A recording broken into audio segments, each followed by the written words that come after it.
Second year class. आज हमने अपना नेक्स्ट चैप्टर शुरू करना है, चैप्टर नंबर 11, जिसका नाम है अल्कोहल्स, फिनोल्स और एंड ईथर्स। तो आज हम पढ़ेंगे अल्कोहल्स के बारे में। अल्कोहल्स का नोमेनक्लेचर और डिफरेंट टाइप ऑफ अल्कोहल्स की क्लासिफिकेशन हम पहले डिस्कस कर चुके हैं। हम स्टार्ट करेंगे इंडस्ट्रियल प्रेपरेशन से। अल्कोहल्स जो हैं ये सिंथेटिकली भी बहुत इंपॉर्टेंट कंपाउंड्स हैं, तो ये इसलिए इंडस्ट्री में लार्ज स्केल पर प्रिपेयर किए जाते हैं। तो हमने इनकी इंडस्ट्रियल प्रेपरेशन भी देखनी है। First one is the preparation of मेथानॉल।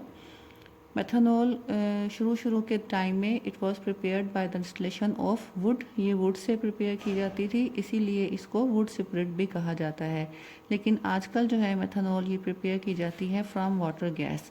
Water gas is a mixture of carbon monoxide and hydrogen. This mixture is called as water gas.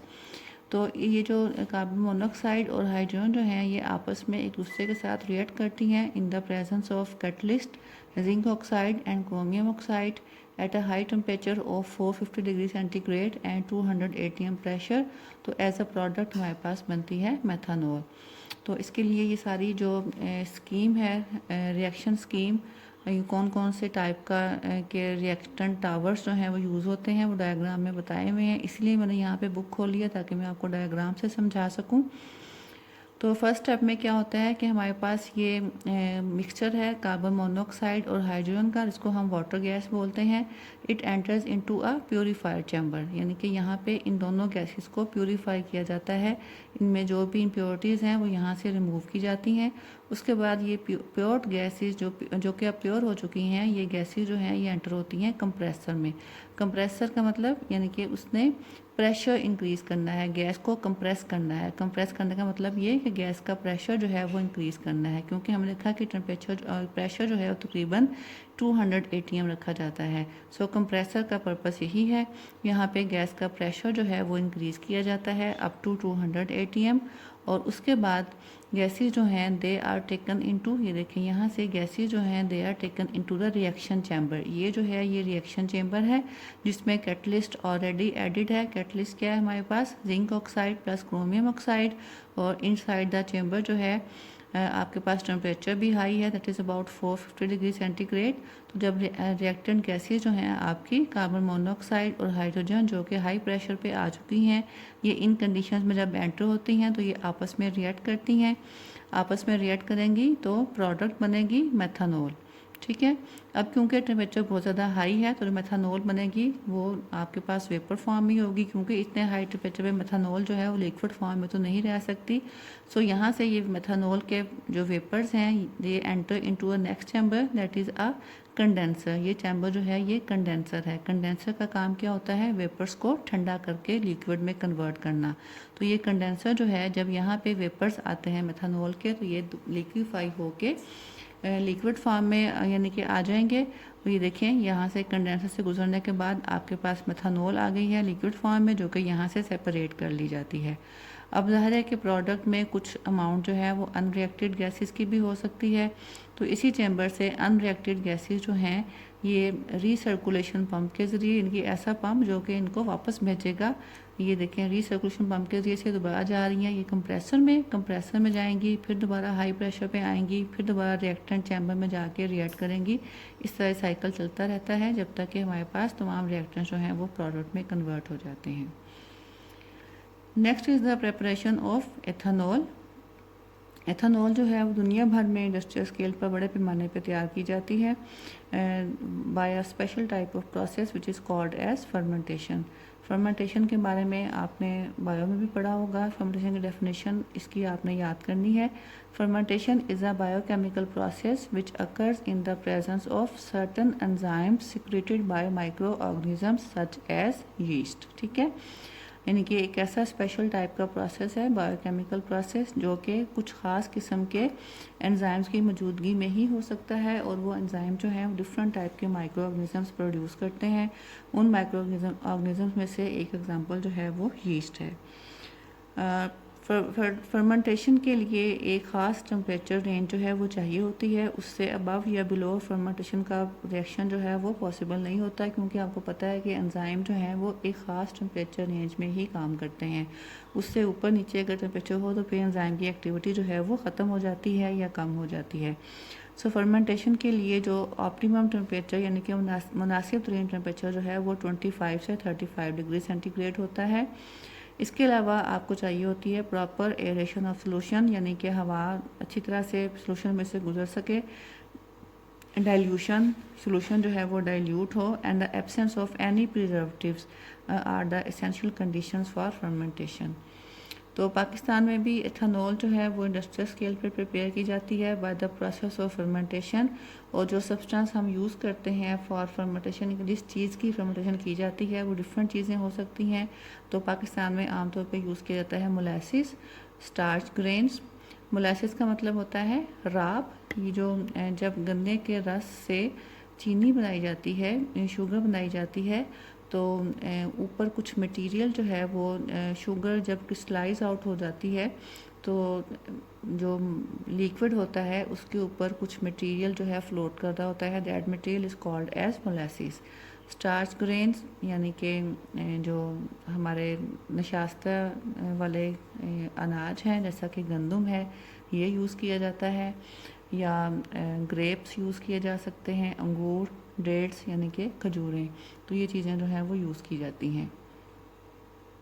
तो अब हम देखते हैं कि मोलासिस और स्टार्च से किस तरह से किन किन रिएक्शंस के थ्रू ये मोलासिस और स्टार्च जो हैं ये अल्कोहल में कन्वर्ट होते हैं, यानी इथेनॉल में कन्वर्ट होते हैं। So first one is the fermentation of molasses. Molasses की यहाँ पे डेफिनेशन लिखी हुई है, the residue obtained after the crystallisation of sugar from concentrated sugar cane juice is called molasses. यानी कि शुगर केन जूस में से शुगर बनाने के बाद जो बाकी रेसिड्यू उनके नीचे बैठी हुई चीज़ें बच जाती हैं उसको बोलते हैं मोलासिस। तो मोलासिस की फर्मेंटेशन की जाती है इन द प्रेजेंस ऑफ एंजाइम जो कि यीस्ट से प्रोड्यूस होते हैं। तो वो कौन से एंजाइम्स हैं वो हम देखते हैं। मोलासिस में जो मेन कंपोनेंट होता है वो शुगर ही होती है। तो सुक्रोज यानी कि उसका फार्मूला क्या होगा, C12H22O11। वाटर भी मौजूद है क्योंकि उसमें गन्ने के रस में जो है वो वाटर भी ऐड किया जाता है शुगर बनाने के लिए। तो यीस्ट उसमें ऐड करते हैं, तो जो यीस्ट का प्रोड्यूस किया हुआ एंजाइम जो यहाँ पे इस स्टेप में काम करता है that is called as invertase. हर स्टेप के लिए एक डिफरेंट टाइप का एंजाइम होता है। तो ये फर्स्ट स्टेप में आपके पास काम करता है इन्वर्टेज। इन्वर्टेज का काम क्या है, ये सुक्रोज को कन्वर्ट कर देता है ग्लूकोज और फ्रुक्टोज में। ग्लूकोज और फ्रुक्टोज दोनों एक दूसरे के आइसोमर हैं, इसलिए दोनों का मोलेकुलर फार्मूला आप देखें सेम है, C6H12O6, लेकिन इनके स्ट्रक्चर में थोड़ा सा फ़र्क होता है। नेक्स्ट स्टेप में ये ग्लूकोज या फ्रुक्टोज जो हैं C6H12O6, इसके ऊपर एक्ट करेगा यीस्ट का ही एक दूसरा एंजाइम जाइमेज, और ये ग्लूकोज को कन्वर्ट कर देता है इथेनॉल में, और साथ में कार्बन डाइऑक्साइड गैस रिलीज होती है। इस तरह से ये दो स्टेप्स हैं for the fermentation of molasses. उसके बाद स्टार्च की फर्मेंटेशन देखते हैं। स्टार्च आपको पता है ये एक पॉलीमर होता है। कुछ स्मॉलर यूनिट्स जो हैं वो बहुत ज़्यादा तादाद में आपस में ज्वाइन होते हैं तो पॉलीमर बनता है। तो ये स्मॉलर यूनिट जो है वो है C6H10O5। एन मीन कोई भी सर्टन नंबर ऑफ यूनिट्स जो हैं ये आपस में अटैच होंगे तो ये पॉलीमर बनेगा। It will react with water, और इस स्टेप में जो यीस्ट का एंजाइम काम करेगा that is called as diastase.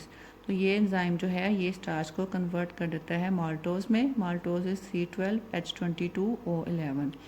Next step में माल्टोज जो है इसकी हाइड्रोलिसिस होती है इन the presence of enzyme maltase. Maltase भी यीस्ट से ही आता है और आपके पास बन जाता है ग्लूकोज C6H12O6।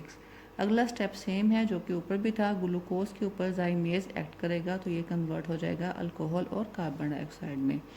तो ये तो थी fermentation of molasses and starch. उसके बाद दो तीन डेफिनेशंस हैं सेकंड ईयर जो आप लोगों ने लाजमन याद करनी है। ये शॉर्ट क्वेश्चन में बहुत ज़्यादा आती हैं एग्जाम में। अब ये देखें ख़ासतौर पे जो उन्होंने बताया हुआ है कि फर्मेंटेशन के ज़रिए से जो अल्कोहल प्रोड्यूस होती है it is only up to 12%, यानी कि इसमें अल्कोहल की परसेंटेज सिर्फ 12% होती है, बाकी सारी अमाउंट जो है वो वाटर होता है। And the percentage never exceeds 14%, और 14% से ऊपर कभी भी नहीं जाती है, क्योंकि अगर इतनी इससे ज़्यादा अल्कोहल प्रोड्यूस होगी सोल्यूशन में तो एंजाइम जो है उनकी एक्टिविटी कम होना शुरू हो जाती है, तो इसलिए उस अल्कोहल को अलग कर लिया जाता है वाटर से। तो इस अल्कोहल से फिर हम मज़ीद प्योर अल्कोहल कैसे प्रिपेयर करते हैं? This alcohol is distilled again and again. इसकी डिस्टिलेशन कैरी आउट की जाती है, बार बार डिस्टिलेशन करने से इसकी प्योरिटी जो है वो 95% तक आ जाती है। That is called as rectified spirit. ठीक है, this is called as rectified spirit. अब आपने याद रखना है रेक्टिफाइड सिपरेट क्या चीज़ है। The 95% alcohol is called as rectified spirit, बाकी 5% जो है वो इसमें वाटर होता है। और 100% जो अल्कोहल होगी उसको हम बोलेंगे absolute alcohol. The 100% alcohol is called as absolute alcohol. It is obtained by the redistillation of rectified spirit in the presence of calcium oxide. ठीक है, ये कैसे प्रिपेयर की जाती है? रेक्टिफाइड सिपरेट की डिस्टिलेशन की जाती है इन the presence of calcium oxide. Calcium oxide की प्रॉपर्टी ये है कि ये मॉइस्चर को ऑब्जॉर्ब करता है, तो जितना भी वाटर होता है अल्कोहल में ये उसको ऑब्जॉर्ब कर लेता है, तो बाकी 100% अल्कोहल बच जाएगी। तो ये दो डेफिनेशन आपकी आ गई यहाँ पे, रेक्टिफाइड सिपरेट की और एब्सोल्यूट अल्कोहल की। और दूसरा ये क्वेश्चन एक आपका यहाँ से बनता है that what is the percentage of alcohol obtained through the process of fermentation. Next एक टर्म है डी नेचरिंग ऑफ अल्कोहल। डी नेचरिंग का मतलब यानी कि उसकी अल्कोहल की नेचर को चेंज करना, या उसको नेचर को चेंज करने का मतलब ये है कि अल्कोहल जो है वो पीने के काबिल ना रहे, क्योंकि आपको पता है कि हमारा मुल्क एक इस्लामी मुल्क है, तो इंडस्ट्रियल पॉइंट ऑफ व्यू से बहुत सारी जगहों पे बहुत सारी मेडिसिन में या बहुत सारी केमिकल इंडस्ट्रीज़ में लेबॉर्ट्रीज़ में अल्कोहल यूज़ होती है। तो अल्कोहल जो है वो प्रिपेयर तो करना पड़ती है हमें अपने मुल्क में, लेकिन क्योंकि इस्लामी मुल्क होने के नाते हम उसको जो है वो पीना हमारे लिए हराम है, तो इसलिए उसको पीने से बचाने के लिए यानी कि उसका कोई गलत यूज़ ना हो सके उसको डी नेचर कर दिया जाता है, यानी कि उसमें कुछ इम्प्योरिटी ऐसी ऐड की जाती हैं कि अल्कोहल जो है वो पीने के काबिल ना रहे। उसके लिए हम क्या करते हैं, अल्कोहल में ऐड करते हैं 10% मेथानॉल। तो 10% मेथानॉल ऐड करने से वो अल्कोहल जो है वो पीने के काबिल नहीं रहती। एथानॉल में जब हम ऐड कर देंगे 10% मेथानॉल, तो आप कैसे डिफ़ाइन करेंगे डी नेचर्ड अल्कोहल को, या इसका एक दूसरा नाम होता है मेथिलेटेड सिपरेट। ठीक है, आपने नाम सुना भी होगा, हम मेडिकल स्टोर से ही सिपरेट लेते हैं ज़ख्मों वगैरह पे लगाने के लिए, मेथिलेटेड सिपरेट। तो ये क्या होता है, it is the mixture of alcohol यानी कि इथानॉल एंड मेथानॉल, जिसमें आपकी इथानॉल जो है वो 90% होगी और मिथानॉल जो है वो 10% होगी। इसके अलावा अगर मिथानॉल ऐड ना करना हो तो स्मॉल क्वांटिटी ऑफ पिरिडीन और एसीटोन में also be added for the purpose, यानी कि डी नेचरिंग के लिए हम एसीटोन या पिरिडीन भी यूज़ कर सकते हैं। अच्छा, ये तो हमने देखे अपने अल्कोहल की कुछ अल्कोहल के बारे में कुछ इंपॉर्टेंट पॉइंट्स और साथ में इसकी इंडस्ट्रियल प्रेपरेशन। इसके अलावा लैब में भी ज़्यादा अल्कोहल जो है प्रिपेयर की जाती है, तो ये सारे रिएक्शन जो हैं वो हम पीछे पढ़ चुके हैं अपने हाइड्रोकार्बन वाले चैप्टर में। हमने अल्कीन्स की हाइड्रेशन पढ़ी थी, वहाँ पे अल्कीन्स की हाइड्रेशन से जो है अल्कोहल बनती है। इसके अलावा हमने अभी पीछे देखा कि ग्रिग्नार्ड एजेंट से भी हम अल्कोहल बना सकते हैं, प्राइमरी, सेकेंडरी, टर्शरी, हर तरह की।